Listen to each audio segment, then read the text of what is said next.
Have you ever wondered why Mickey Mouse only has 4 fingers? It's not a mistake, it's a design decision that goes back to the beginning of Disney's story. And let me tell you the story.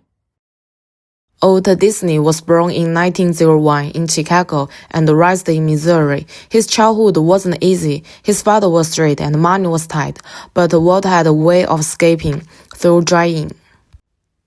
In 1923, with just $40 in his pocket, he moved to Los Angeles with his brother Roy. They started a small animation studio with big dreams, and that's where Mickey Mouse was born. Now back to that question, why only 4 fingers? There are 2 reasons. First, the artist appeal. 5 fingers looked scared on a cartoon mouse. Animators said it looked like a branch of bananas. 4 was simple, clean, iconic. Second, money. In a single 6-minute cartoon, animators had to draw over 45,000 frames. Cutting 1 finger from every hand saved the studio thousands of hours and millions of dollars over time. That's what Disney does best. It turns limit into magic, turns budget decision into emotional signals. Walt didn't just create the characters, he created a connection. Mickey wasn't just fun, he gave families hope during the Great Depression. He made people smile when they had nothing else.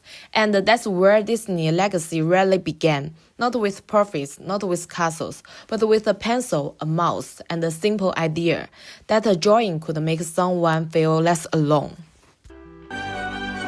Now, Disney is a global renowned entertainment company for telling compelling stories, creating numerous classic characters, and theme park experiences. Netflix is the world's largest and most popular streaming service. But did you know that it was originally just a small company that rented DVDs by mails, and it almost went broke up? Now, let me tell you the story.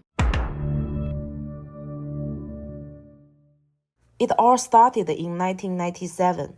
Founder Reed Hastings was charged a $40 late fee for not returning the DVD of Apollo 13 on time. This money made him very unhappy, but it also inspired him. Why can't we charge the monthly fee and use it freely like a gym? To verify feasibility, he put the DVD in an envelope and sent it to himself. 24 hours later, the received DVD was perfect. The prototype of Netflix was born. In the early days, Netflix was just an online DVD rental platform. After users select a movie, the company would mail the DVD to their home. Although it had 300,000 subscribers in 2000 year, it was still losing money. Hastings even personally proposed a cooperation or acquisition to Dynamite Blockbuster for only $50 million. But the CEO of Blockbuster just laughed it off. This mistake became a turning point in history. In 2007, Netflix pioneered the streaming service and subverted the entire entertainment industry. You can watch movies instantly at home, but Blockbuster went broke up in 2010. Today, Netflix has covered more than 190 countries around the world and has 238 million paying members. From a small DVD rental company that was barely able to survive, it has grown into a technology giant that was rewriting the history of entertainment. I don't just think about the business theory when considering brand equity. I think about the feelings, about the trust, memory, and identity. For me, Disney brand equity wasn't built by advertising. It was built through emotion. As a child, I adored the Disney Prince world. I sang with Snow White, dreamed with Bella, and believed with Cinderella. Disney didn't sell me a product. It sold me imagination, hope, and a sense of safety. That's the power of emotional loyalty. Disney captured my heart before I even understood what loyalty meant. Later, Netflix entered my life, but in a different way. Not with nostalgia, but with exploration. Through Netflix, I have discovered Korean dramas, Spanish thrillers, South African adventures. It wasn't about comforting me. It was about expanding my life, fast, personalized, and ever-changing. Netflix built functional loyalty by knowing what I need before I knew it myself.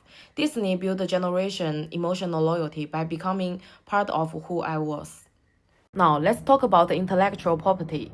IP isn't just about owning characters or logos. It's about building cultural ecosystem that created sustainable value across total point. Disney does this outstandingly. Marvel, Pixar, and Star Wars. They live across films, parks, toys, and even cruises. Netflix has started with Stranger Things and The Witcher, but the IP tends to burn brighter and fade faster.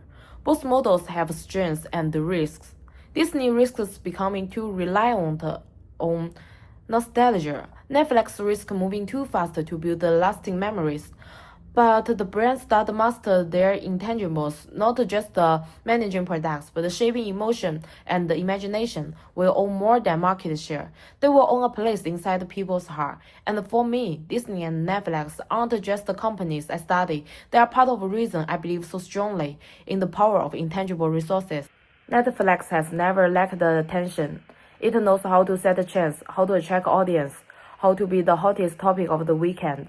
But attention doesn't last.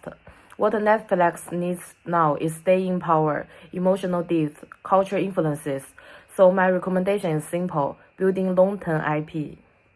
Take Stranger Things for example. It's more than a show. It has become a world people want to live in. From New York to Tokyo, Netflix has launched the themed pop-up stores. Fans line up for hours just to enter their upside-down world, buy exclusive merchandise, take photos, and become part of the story. These people are not passive viewers, but participants. That's the point. Netflix is no longer just a platform. It's starting to become world builder, but it needs to go further. Netflix should take an IP like Stranger Things and expand it into a full-fledged universe. Think spin-off, think comics, think anime, games, novels, even a permanent park. A place where fans can return not just to watch, but to experience the story firsthand. Because real IP isn't something you finish, it's something you keep coming back to. Netflix already has the spark, now it's time to build the fire.